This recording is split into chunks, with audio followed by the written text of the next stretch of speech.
হযরত ইমাম হোসেন রাতের বেলায় সঙ্গীদের বললেন, ও আমার সাথীরা, ইয়াজিদ আমার শির চায়, আমাকে চায়, আমার সঙ্গে থেকে তোমরা তোমাদের জীবনকে বিপন্ন করো না, তোমরা সবাই ফিরে চলে যাও মদিনায়। সাথীরা বললেন, ইমাম, আজকে যদি আপনাকে ছেড়ে জীবনের মায়া নিয়ে মদিনায় ফিরে যাই, আর আপনার যদি শাহাদাত নসিব হয়, তাহলে কিয়ামতের দিন আল্লাহর নবীর সামনে আমরা কি জবাব দেব? আমরা আমাদের জীবন দিয়ে আপনাকে পাহারা দেব। সকালবেলা যুদ্ধ শুরু হয়ে গেল। জোহরের নামাজ আসতে না আসতে 40 জন পুরুষ শাহাদাত বরণ করলেন। এখন একজন পুরুষ বেঁচে আছেন, ইমাম হুসাইন। তাঁবুর ভিতরে স্ত্রী এবং অন্যান্য মহিলাদের কাছ থেকে বিদায় নিতে এসেছেন। তোমাদেরকে আল্লাহর হাওয়ালা করলাম, আমি যুদ্ধে চলে যাচ্ছি। আমার চোখের সামনে আমার নানাজির দান্দান মোবারক শহীদ হওয়া ইসলাম, সাহাবীদের রক্ত দেওয়া, জীবন দেওয়া ইসলাম, খেলাফত মিটে যাবে পৃথিবী থেকে, রাজতন্ত্র প্রতিষ্ঠা হবে, আমার জীবন থাকতে আমি তা হতে দেব না। স্ত্রী এগিয়ে এলেন, বললেন, হুসাইন, জিহাদের ময়দানে থেকে আমি আপনাকে বিরত থাকতে বলবো না, তবে একটি দাবি আছে। এই যে ছোট্ট দুগ্ধপোষ্য শিশু, গত কয়েকদিন হলো ঘরে খাবার নাই, পানি নাই, আমার বুকে দুধও নাই, এই ছোট্ট বাচ্চাটিকে একটু পানির ব্যবস্থা করুন। ইমাম হোসেন কলিজার টুকরা সন্তানকে দুই হাতে উঁচু করে এজিদি সৈন্যদের সামনে এসেছেন। এজিদি সৈন্যরা, আমার হাতের দিকে তাকাও, এটি রসুলের আওলাদ, আমার কলিজার টুকরা সন্তান। ফোরাতের অফুরন্ত পানি প্রবাহিত হচ্ছে, একটু ফোরাতের কুলটা ছেড়ে দাও, ওর একটু পানি পান করায়। আমার সাথে তোমাদের শত্রুতা থাকতে পারে, এই নিষ্পাপ বাচ্চার সাথে তো কোনো শত্রুতা থাকার কথা নয়। তার এই আবেগপূর্ণ কথা এজিদি সৈন্যদের কলিজায় স্পর্শ করলো না। তারা বিষাক্ত তীর নিক্ষেপ করলো।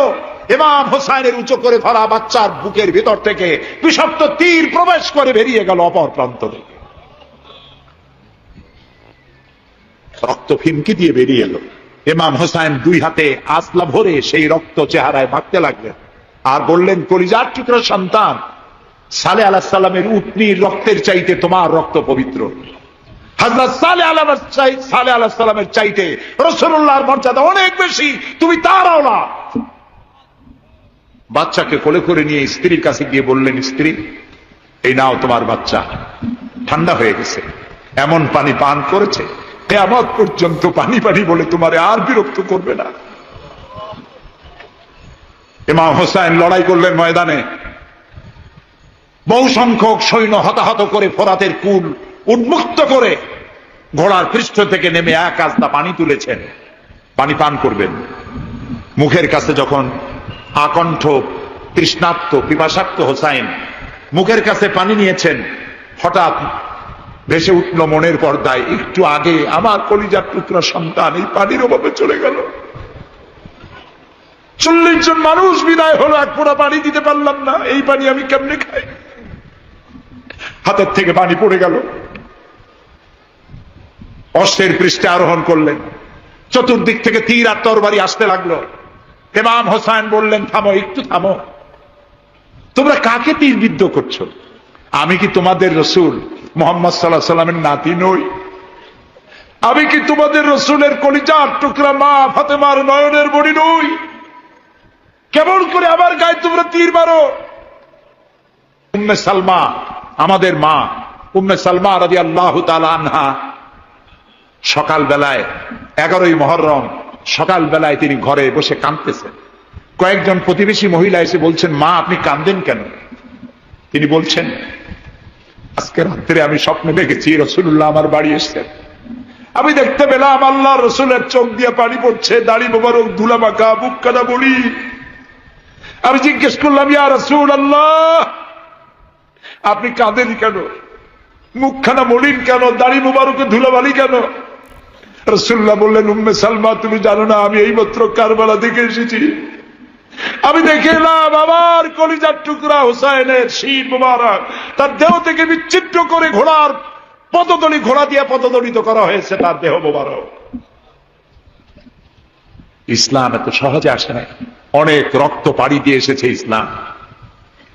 হযরতে হোসাইনের মস্তক মুবারক এজিদি সৈন্যরা একটা প্লেটে করে নিয়ে কুফার গভর্নর ইবনে জিয়াদের সামনে রেখেছে। ইবনে জিয়াদ চেয়ারে বসা, সিংহাসনে বসা, ইমাম হোসাইনের মস্তক মুবারক তার পায়ের কাছে রেখেছে। কলঙ্কিত ইতিহাস, কি করে আমি শুনাই আপনাদেরকে। ইবনে জিয়াদ চেয়ারে বসে পায়ের কাছে রাখা ইমাম হোসাইনের ঠোঁটের উপরে লাঠি দিয়ে নাড়তেছে। হযরত যায়েদ রাদিয়াল্লাহু তাআলা আনহু 80 বছর বয়স, তিনি বলছেন, ইবনে জিয়াদ এতক্ষণ যা করেছো মুখ বুজে সহ্য করেছি, কিন্তু এখন যেটা তুমি করতেছো পায়ের কাছে কার ব্যথা? তুমি যে ঠোঁটের উপরে লাঠি দিয়ে নাড়তেছো, আমি যায়েদ, আমি দেখেছি রাসূলুল্লাহ 1000 বার এই মুখের উপরে চুমা খেয়েছেন। তোমার বেয়াদবি বন্ধ করো। প্রিয় ভাই সব, রাজতন্ত্র নয়, পরামর্শ ভিত্তিক সমাজ ব্যবস্থা প্রতিষ্ঠার জন্য আল্লাহ তাআলা ইসলাম দিয়েছেন, দ্বীন দিয়েছেন। সেই জীবন ব্যবস্থা ইসলাম আজকে এই পৃথিবীতে মুসলমানদেরকে সন্ত্রাসী জাত হিসেবে চিহ্নিত করার জন্য, উগ্র জাতি হিসেবে, সহিংস জাতি হিসেবে, অগণতান্ত্রিক জাতি হিসেবে প্রমাণিত করার জন্য পাশ্চাত্য শক্তি তারা নবী করিম সাল্লাল্লাহু আলাইহি সাল্লামের ব্যঙ্গচিত্র এঁকে দুনিয়ায় ছড়িয়ে দিয়েছে। আজকে জুমার খুতবায় আমি কসাই মসজিদে বলেছিলাম, রাসূলুল্লাহর মাথার উপরে বোমা আকৃতির পাগড়ি বেঁধেছে, পাশে 2টা অর্ধনগ্ন মেয়ে লোক রেখেছে। নাউজুবিল্লাহ। তোদের মতো অসভ্য আছে পৃথিবীতে? ডেনমার্ক, আমেরিকা, ইউরোপ, তোমরাও কি মানুষের মতো কাজ করেছো? বিশ্ব নবী পৃথিবীতে সব দিয়েছেন, কিছু নেন নাই। তাকে অপমান করার অর্থ হচ্ছে মানব সভ্যতাকে অপমান করা। রাসূলকে অপমান করার ক্ষমতা কারো নাই। তার সম্মান পাহাড় সমান নয়, তার সম্মান আকাশ সমান নয়। রাসূলের সম্মান আল্লাহর আরশ পর্যন্ত। আল্লাহ তার আরশে আজিমে কাউকে দাওয়াত দেন নাই, বিশ্ব নবীকে দাওয়াত দিয়েছিলেন। আমি আমার বরিশালবাসীদের বলবো, মুসলমানদেরকে ধৈর্য ধারণ করতে হবে, আরো সংযমী হতে হবে। ইসলাম সর্বশ্রেষ্ঠ জীবন ব্যবস্থা। এই কল্যাণময় জীবন ব্যবস্থা প্রতিষ্ঠার জন্য এগিয়ে আসতে হবে মুসলমানদেরকে, সকলকে, হিন্দুদেরকেও। হিন্দু, বৌদ্ধ, খ্রিস্টানদের বলি, আমার প্রিয় ভাইয়েরা, আপনাদের মধ্যে আমাদের মধ্যে পার্থক্য খুবই কম। হিন্দুরা বলেন এক ব্রহ্মা, দ্বিতীয় নাস্তিক, আমরা বলি লা ইলাহা ইল্লাল্লাহ, কথা প্রায় কাছাকাছি। আপনারা পুনর্জন্মে বিশ্বাসী, আমরা পুনরুত্থানে বিশ্বাসী। এই কোরআন শুধু মুসলমানদের জন্য নয়। আপনার ইসলাম কবুল করা লাগবে না। আমি ইউরোপ, আমেরিকা, অস্ট্রেলিয়া, আফ্রিকায় যখন অমুসলিমদের মধ্যে বক্তৃতা করি, তখন বলি আপনাদের মুসলমান হওয়া লাগবে না। যে ধর্মে আছে সে ধর্মে থেকেই যদি কোরআন বর্ণিত আইন যদি মানেন, আপনি শান্তি পাবেন দুনিয়ায়, শান্তি পাবেন আখিরাতে। পরকালেও শান্তি পাবেন কিনা আল্লাহ ভালো জানেন, তবে দুনিয়ার শান্তি তো পাবেনই। কোরআনের আইন সকলের জন্য প্রযোজ্য। ইসলামের ব্যাখ্যা দিচ্ছিলাম, ইন্নাদ দীনা ইনদাল্লাহিল ইসলাম। ইসলামের চাইতে কল্যাণময় জীবন ব্যবস্থা পৃথিবীতে আর নাই। বলেন সুবহানাল্লাহ। মা বোনদেরকে বলবো, আসুন ইসলামকে জানি, ইসলামকে বুঝি, ইসলামের সাথে নিজেদেরকে সম্পৃক্ত করি। এটি শুধুমাত্র নামাজ, রোজা, হজ, যাকাতের ধর্ম নয়। নামাজ, রোজা, হজ, যাকাত সহ অর্থনীতি, সমাজনীতি, রাষ্ট্রনীতি সবকিছুর সমন্বয় একটা জীবনের স্কিম, একটি পরিকল্পনা যা দিয়েছেন আল্লাহ তাআলা। সুবহানাল্লাহ। আমাদের দেশে ইসলাম এসেছে বড় বড় আলেম আর বড় বড় আল্লাহর ওলিদের মাধ্যমে ইসলাম এসেছে। হযরত খানজাহান আলী রহমতুল্লাহ আলাইহির কবর আছে না? কোথায়? বাগেরহাটে। খালি কুমির দেখেন না, ইতিহাস দেখেন। তিনি এসে, মানুষের খাবার পানি ছিল না, বড় বড় দিঘি কেটেছেন। এই ছিল তাদের কাজ। দিঘি কেটেছেন, পুকুর করেছেন, রাস্তা করেছেন, মসজিদ করেছেন।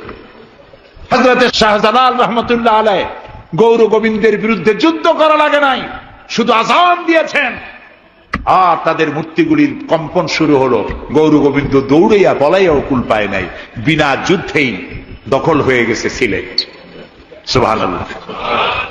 রব্বানা যালামনা أنفسنا وإن لم تغفر لنا وترحمنا لنكونن من الخاسرين ربنا ظلمنا أنفسنا وإن لم تغفر لنا وترحمنا لنكونن من الخاسرين আয় আল্লাহ তাআলা হাজার হাজার মুসলমান নরনারী দীর্ঘক্ষণ ধরে তোমার কোরআন শুনেছি, হাদিস শুনেছি, আর শেষ পর্যায়ে এসে ভিক্ষুকের মতো, কাঙ্গালের মতো গুনার বোঝা মাথায় নিয়ে তোমার দরবারে হাত তুলেছি।